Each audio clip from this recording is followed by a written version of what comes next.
আমি বর্তমানের মধ্যে ট্যালেন্ট পুলে বৃত্তি পেয়েছি এবং আমার খুবই খুশি লাগতেছে।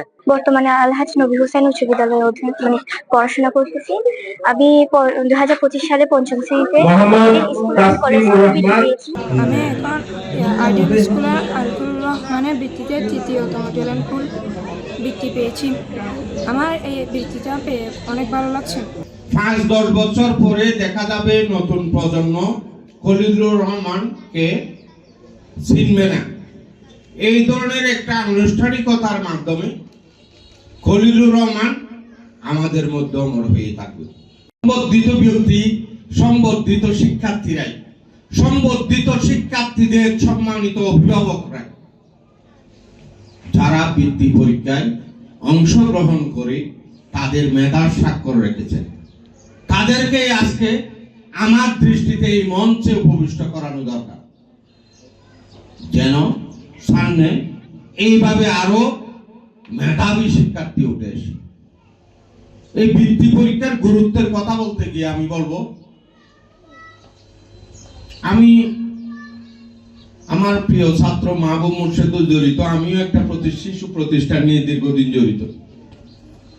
আমরা অভিভাবকরা চাই আমার ছেলে মেয়ে প্রথম হোক, প্রত্যেকে চাই আমার ছেলে মেয়ে প্রথম হোক। রাজনীতির মধ্যে জনপ্রতিনিধি যারা নির্বাচিত হবে, যারা প্রতিনিধিত্ব করার জন্য আমাদের দ্বারে দ্বারে আসবে, সেখানে আমরা যারা শিক্ষিত তাদেরকে বেছে নেব।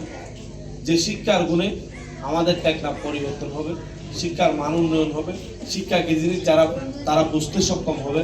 আমরা অশিক্ষিত বা যারা পড়ালেখা করে নাই এরকম মানুষদেরকে যদি আপনারা উঠাই নিয়ে আসেন, এরকম মানুষদেরকে যদি আপনারা আমার প্রায়োরিটি দিয়ে নিয়ে আসেন, তাহলে আপনি ওই যে শিক্ষার আশা করবেন সেটা ভুলবেন।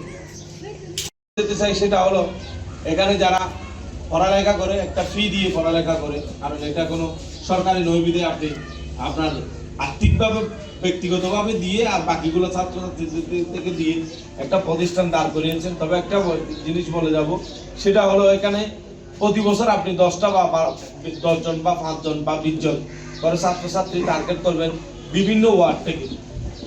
আমাদের এখানে আরো অনেক শিক্ষা প্রতিষ্ঠানের দরকার।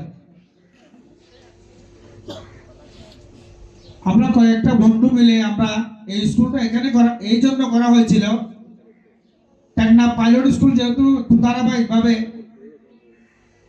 ভালো মেধার মাধ্যমে পরীক্ষা নিরীক্ষার মাধ্যমে যখন ছাত্রছাত্রী ভর্তি করা হচ্ছে, অনেক ছেলেরা ওখান থেকে বেকার হয়ে রাস্তায় ঘুরতেছে।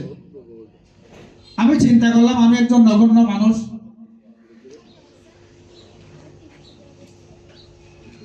কিছু যদি আমরা নিজস্ব তহবিল দিয়ে যদি আমরা একটা স্কুল করি, এই জোরে পড়া ছাত্রগুলো যদি এখানে যদি পড়তে পারে, অন্তত পক্ষে তারা বেশি লেখাপড়া করতে না পারলে অন্তত পক্ষে এসএসসি পাস করতে পারবে। এরপর জনাব ফরহাদুজ্জামান ফরহাদ, জনাব শামসুল আলম স্যার সাবেক অধ্যক্ষ সংগ্রহ করবেন।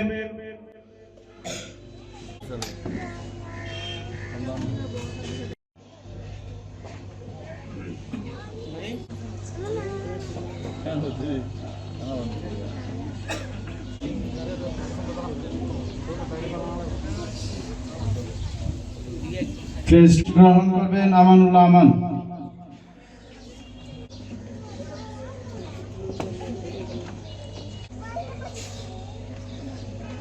জনাব মিজানুর রহমান,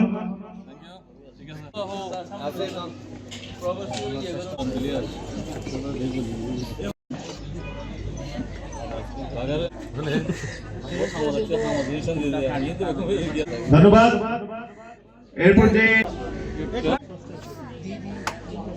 এদিকে রেডি, আচ্ছা তো ভাই